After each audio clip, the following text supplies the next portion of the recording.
જય માતાજી. કેમ છો બધા? મજામાં ને? કેમ છો ભાઈ ફેમિલી બધા?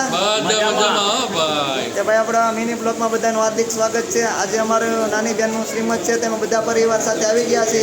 કેમ છે બધા પરિવારને? મજામાં.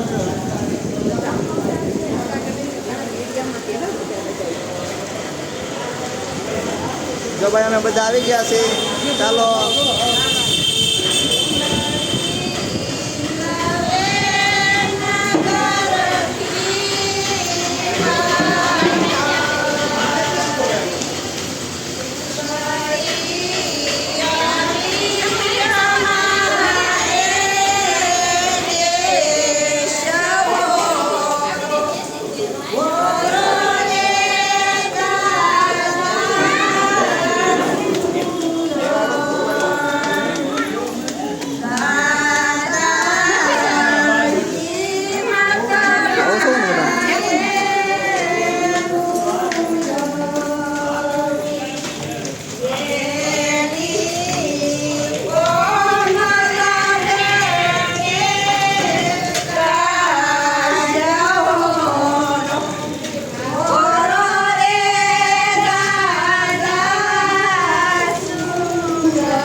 કેમ છો બધા? મજામાં ને? અમારા નવા બ્લોગમાં મજા આવી હોય તો લાઈક, કોમેન્ટ, શેર ને સબસ્ક્રાઈબ કરવાનું ભૂલતા નહીં. જય માતાજી.